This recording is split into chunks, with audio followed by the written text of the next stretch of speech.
Welcome to the wonderful world of reading. In this I Can Read story, My Weird School, Class Pet Mess, you will be going on a fun adventure.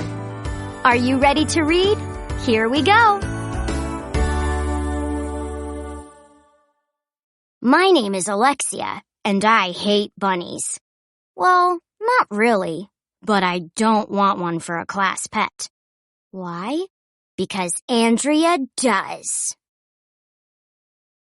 A fluffy little bunny would be so cute, she said on Friday. So cute, agreed Emily. Emily always agrees with Andrea. It's totally annoying. I think we should get something cool, I said. Like a snake. Yeah, said all the boys. Ew, said all the girls. Mr. Cooper let us vote. Lucky for me, there are more boys than girls in the class. No fair, whined Andrea. Tough luck, AJ said. Hey, Mr. Cooper, can we get a poisonous snake? He looked right at Andrea. No special reason. Fat chance, said Mr. Cooper. Oh, well, even a regular snake beats a bunny. On Monday, Mr. Cooper brought in a tank.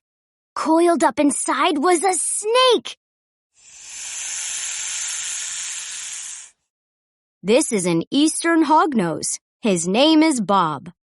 Then Mr. Cooper announced that since the snake was my idea, I got to feed Bob the first week. He mostly eats live toads, Mr. Cooper said. Gross, said Andrea, covering her ears. Gross, I said, clapping my hands. This was going to be awesome. Mr. Cooper told the class more stuff about hognose snakes. Their habitats, their defenses, blah, blah, blah. All I cared about was the toad part. I couldn't wait to try it. The next morning, I dropped a toad into Bob's tank. It wasn't as disgusting as I hoped. Just one big gulp, and Bob was done. Bummer, I said. For the rest of the week, Mr. Cooper let the class bring in pets for show and tell. Neil brought his ferret, Mr. Wiggles, who wet all over the floor. We had to leave the classroom while it got cleaned up. It was great. On Thursday, Ryan brought in his skunk, Carl. Carl cleared out the whole school. I wish I'd thought of a skunk for a class pet. I had to admit, Carl was cooler than Bob. I was still thinking about Bob the next day. When was the last time I gave him any toads? Let's see, this was Friday. I fed him on Tuesday? Oops. Just then, Andrea pranced in with a prissy little poodle. This is Cupcake. Isn't she sweet? Cupcake jumped out of Andrea's arms and ran over to Bob's tank. She put her face right up against the glass. Arf, arf, arf. Back off, Cupcake, I said. I got over there just in time to see Bob keel over.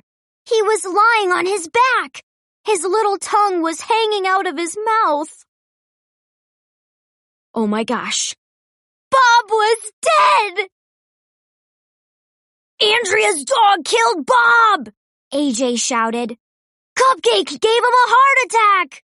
We've got to do something! Yelled Emily, running out of the room. Kids, calm down, said Mr. Cooper. But everyone was busy freaking out.